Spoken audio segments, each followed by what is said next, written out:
5 minute پورا ہو جائے. رومال ہٹا نہیں.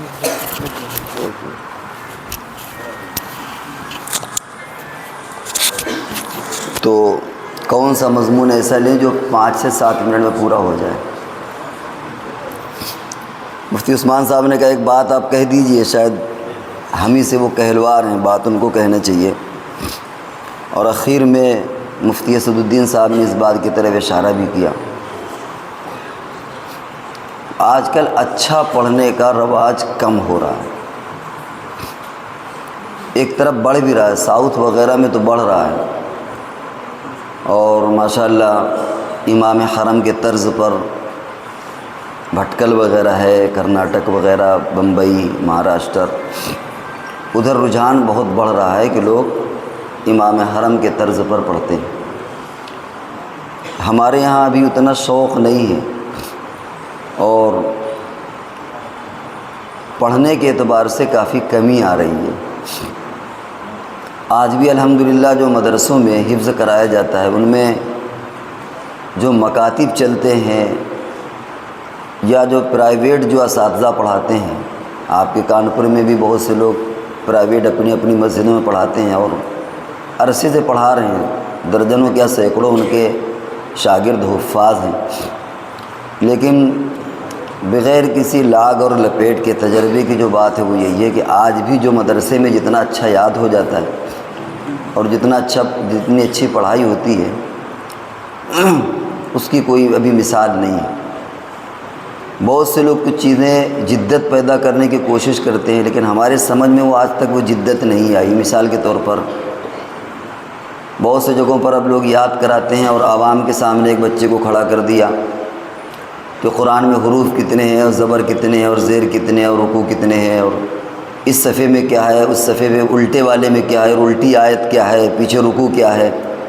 ہمارے اپنے اعتبار سے سب فضول کی باتیں. 1400 سال عرصے میں ایسا کہیں نہیں ملتا کہ صحابہ کرام نے کبھی اس طرح کی اس ذہن کو اس طرف بھی خرچ کیا ہو. اس سے اچھا تو ہم کچھ اور حدیثیں یاد کر لیں، کچھ اور چیزیں. اب الٹا قرآن ظاہر بات ہے جب پڑھنا ہی نہیں تو یاد کرنے کے کیا مطلب ہوا اس کا. اس کے بعد کیا، پھر اس کے یعنی الٹ کر کے وہ تو کوئی اس کی افادیت سمجھ میں نہیں آتی کہ بلا وجہ اس اللہ تعالیٰ کے دیے ہوئے ذہن کو آدمی ایسی چیز میں استعمال کرے جس کا کوئی رزلٹ نہیں نکلنا. تو اب کچھ اس طرح کی بھی چوچلیں ہونے لگی ہیں. لوگ ان تمام چیزوں میں دھیان دیتے ہیں، لیکن اصل جو توجہ پڑھنے کی ہے اس کی طرف کم ہو رہی ہے. ہمیں بہت شکایت ہوتی ہے کہ پڑھانے کی جگہ نہیں ملتی، اور عجیب بات یہ ہے کہ اس وقت آپ کو عربی پڑھانے والے بہت ملیں گے، حفظ پڑھانے والے نہیں مل رہے. یہ عجیب بات ہے. ابھی آپ اگر ایک اعلان دے دیں واٹس ایپ پر یا اخبار پر تو آپ کو دارالعلوم کے ٹاپر سے لے کر کے 90+ نمبر آپ کو عربی پڑھانے والے مل جائیں گے کہ ہم ہر مضمون پڑھا لیں گے، اور تکمیل ادب بھی کیے ہوئے، افتاء بھی کیے ہوئے. الحمدللہ اتنی بھرمار ہے کہ ان کی کھپت یہ نہیں سمجھ آ رہا کہ ان کی کھپت کہاں کی جائے. اس کے دوسری طرف بالکل اس کے علی الرغم اگر ہم یہ کہیں کہ ہم کو ایک اچھے حافظ کی تلاش ہے تو نہیں مل رہا. سمجھ رہے؟ ہم نے حرف میں جب رکھا اپنے یہاں تو واٹس ایپ گروپ میں اور بہت سے نکالے تو اس میں تقریباً 32 نام اس میں آئے. یہ ہم آپ کے لیے کہہ رہے ہیں کہ آپ اگر پڑھیں گے تو آپ کے لیے اتنی جگہ ہے کہ آپ تصور نہیں کر سکتے. ان 32 میں جب ہم نے کہا کہ بھائی اپنا پڑھ کر کے بھیجو، اور پڑھ کے وہ بھیجو جو ہم صورت آپ کو دے رہے ہیں کہ یہ صورت پڑھ کر کے بھیجو، اور 5-10 منٹ کے اندر آپ پڑھ کے بھیجیے تاکہ مشق کی ہوئی صورت آپ کی نہ ہو. اس 32 میں 16 کٹ گئے، 16 لوگوں نے نہیں بھیجا. پھر ان 16 لوگوں نے جو بھیجا ہمارے پاس، اس میں ہمیں بھی بہت زیادہ اتنی مہارت اس کی نہیں تھی، تو ہم نے جو اس کے ایکسپرٹ تھے ان کے پاس بھیجا. ان 32 میں سے 2 کو سلیکٹ کیا گیا، 32 میں سے 2 کو جو اس لائق تھے کہ کم سے کم کچھ پڑھا سکیں. تو یہ کمی کیسے پوری ہوگی؟ ابھی مولانا عبداللہ صاحب بھی کہہ رہے تھے کہ ہم کو حفظ کے 1-2 مدرس چاہیے، لیکن نہیں ہے. ہر مدرسے میں حفظ کے مدرسوں کی کمی ہے. عربی والوں کو آپ پڑھا لیجئے، قاری آپ کو مل جائیں گے. معلوم یہ ہوا کہ ہمارا یہ گراف بہت نیچے جا رہا ہے، تو ہم اچھا کیوں نہیں پڑھتے؟ اور اگر اچھا پڑھ بھی لیتے ہیں تو اچھا پڑھاتے نہیں ہیں محنت سے. اس لیے ہمیں اس طرف بھی توجہ کی ضرورت ہے. آپ کو یہاں سے لے کے سعودیہ تک آپ کو امامت بھی مل جائے گی، پڑھانے کے لیے مل جائے گا اگر آپ اچھا پڑھتے ہیں۔ حفظ میں یہ اب ہم اسے کس لفظ سے تعبیر کریں، یہ بڑی کمی ہو رہی ہے۔ اچھا پڑھنے والے دھیرے دھیرے کم ہو رہے ہیں، ہمیں اس بات کی طرف توجہ دینے کی ضرورت ہے۔ ابھی ہم نے پڑھا اپنے اکابر کے واقعات میں کہ ان مدرسوں کو اسکولوں سے ایفیلیٹ یعنی منظوری کیوں نہیں دلائی ان کو کہ جو ہمارا عالم ہو وہ انٹر یا گریجویٹ کے قائم مقام ہو جائے، اور اسے بات یہ معلوم ہوئی پڑھنے سے جو پتہ چلا وہ یہ کہ جان بوجھ کر کے انہوں نے اس کو منظوری نہیں دلوائی تاکہ ہمارے کچھ فضلاء یا کچھ حفاظ ایسے رہیں جن کو دنیا میں کوئی قبول ہی نہ کرے، اور جھک مار کر کے وہ مکاتب میں پڑھائیں، تاکہ اسی طرح اللہ تبارک و تعالیٰ اس دین اسلام کے نظام کو دیہاتوں میں اور گلی اور کوچوں میں اس کو باقی رکھیں۔ الحمدللہ اس کا آج ہم ثمرہ اور رزلٹ دیکھ رہے ہیں۔ یہ گویا ہمارے اکابر کا سوچی ساجی ایک اسکیم تھی، ایک منصوبہ تھا کہ ہمارے کچھ ایسے حفاظ نکلے جو دنیا میں ان کا کوئی پوچھنے والا نہ ہو اس تعلق سے، وہ کسی کام کے نہ ہو تو وہ نہ چاہتے بھی مکتب میں پڑھائیں۔ اور یاد رکھیں کہ ثواب اس میں بھی ملتا ہے، جیسے صبر ہوتا ہے نا، صبر کی دو قسمیں، ایک ہے صبر اضطراری اور ایک ہے صبر اختیاری، اور اللہ تعالیٰ نے دونوں جگہ فرمایا ان اللہ مع الصابرین، اللہ تعالیٰ صبر کرنے والوں کے ساتھ ہے۔ وہاں یہ نہیں فرمایا کہ یہ تم صبر جب اختیاری تمہارا صبر ہوگا تو اللہ تعالیٰ تمہاری مدد کریں گے، اور مجبوراً صبر کرو گے تو مدد نہیں کریں گے یا اللہ تعالیٰ خوش نہیں ہوں گے، دونوں میں اجر دیں گے۔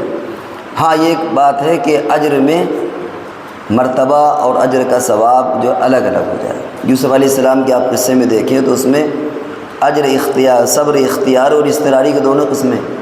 بھائیوں نے کنویں میں ڈال دیا، اب ظاہر بات ہے کنویں میں جو پڑے ہوئے ہیں تو صبر کرنا ہی کرنا ہے، کچھ نہیں کر سکتے، مجبوراً صبر کرنا ہے۔ کنویں میں جب ڈالا تو نکل سکتے نہیں، کیا کرتے؟ قافلے والوں نے پکڑ لیا، چھڑا سکتے نہیں، بیچے گئے، چلے گئے، تو صبر کیا، لیکن یہ صبر کیا تھا؟ مجبوری درجے میں صبر کیا۔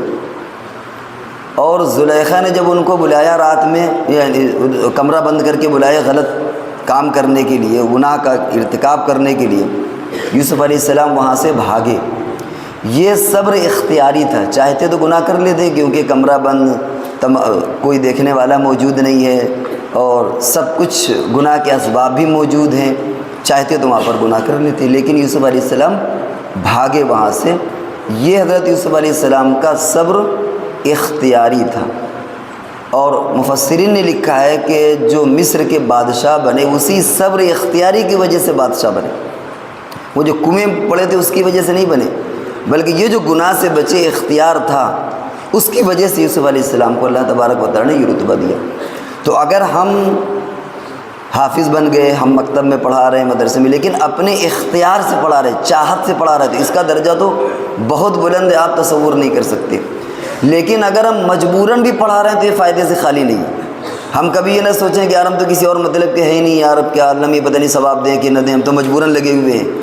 مجبوراً بھی جس طریقے سے صبر کا ایک اپنا اجر ہوتا ہے، اس کا ثواب ہوتا ہے، اللہ تعالیٰ فرماتے ہیں ہم صابروں کے ساتھ ہیں، ان اللہ مع الصابرین، اور بھی فضائل صبر کے واقع ہوئے ہیں، نصوص وارد ہوئی ہیں۔ اسی طریقے سے اگر ہم مکتب میں، مدرسے میں مجبوراً پڑھا رہے ہیں، ہم کسی اور مطلب کے نہیں ہیں، مجبوری درجے میں پڑھا رہے ہیں، اگر ہم کسی اور کام کے ہوتے تو نکل جاتے کہیں اور، لیکن اب کسی اور کام کے نہیں ہیں، اب کیا کریں، مجبوراً پڑھا رہے ہیں، اس پر بھی اللہ تبارک و تعالیٰ ثواب دیں گے۔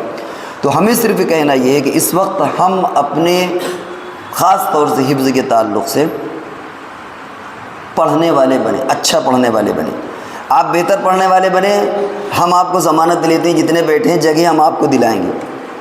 اور ایک بات اور سن لیجیے، آج عربی پڑھانے والے کی اگر تنخواہ آپ کانپور میں آپ دیکھیں تو جو ایک ایوریج ہے وہ آپ کو 10,000 میگزیمم 9, 10, 11 مل رہی ہے، لیکن اگر آپ حفظ پڑھائیں گے اچھا تو ہم آپ کو 20,000 تنخواہ دلوا دیں گے۔ آپ اچھا پڑھائیے، آپ رزلٹ دیجیے، اچھا پڑھیے، اچھا پڑھائیے۔ تو اس لیے ہماری درخواست یہ ہے کہ جو حفاظ اکرام ہیں وہ دیوانوں کے طریقے سے اچھا پڑھنا سیکھیں۔ ایسا بھی ہو سکتا ہے کہ بہت سے حافظ اچھا نہیں پڑھتے تھے لیکن بعد میں وہ اچھا پڑھنا سیکھ گیا، حالانکہ بڑا مشکل ہوتا ہے، وہ کیسٹیں پاگل ہو جائیں، دیوانے ہو جائیں، آپ کو امام حرم میں جس کا اچھا طرز لگتا ہو، جس سے آپ کو مناسبت ہو، ان کی سنیں، اچھے الفاظ نکالنے کی کوشش کریں۔ ہو سکتا ہے کہ آپ کے اندر کوئی کمی رہ گئی ہو، قواعد کے اعتبار سے، ضابطے کے اعتبار سے، الفاظ کے ادائیگی کے اعتبار سے، مخارج کے اعتبار سے، لیکن ایسا ناممکن نہیں ہے کہ اب آپ کو مہر لگ گئی تو اب آپ اچھا پڑھنا نہیں سیکھ سکتے۔ ہمارے سامنے بہت سی مثالیں ہیں کہ وہ حفظ میں بہت اچھا نہیں پڑھتے تھے، لیکن بعد میں جب انہوں نے آنکھیں کھولی اور اس طرح مشق کرنا سیکھا، کیسٹوں سے، موبائل سے، موبائل سے پڑھنا سیکھا، بہت بڑھیا پڑھنے لگے وہ۔ تو اس لیے آپ اچھا پڑھنا سیکھیں، نیت اچھی رکھیں، لیکن اگر مجبوراً بھی آپ کو پڑھانا پڑ جائے تو آپ کو دین بھی ملے گی اور دنیا بھی آپ کو ملے گا، سمجھ رہے ہیں؟ آپ کو دین بھی ملے گی، دنیا بھی ملے گا۔ اتنی جگہ ہیں کہ آپ تصور نہیں کر سکتے، یعنی اتنی ڈیمانڈ ہے آپ کی۔ ایک دارالعلوم سے پڑھ کے آتا ہے، کہتا ہے بھائی میرے تو 95 نمبر ہے، لیکن اس کے لیے جگہ نہیں ہے، لیکن آپ کے لیے آج بھی جگہ باقی ہے۔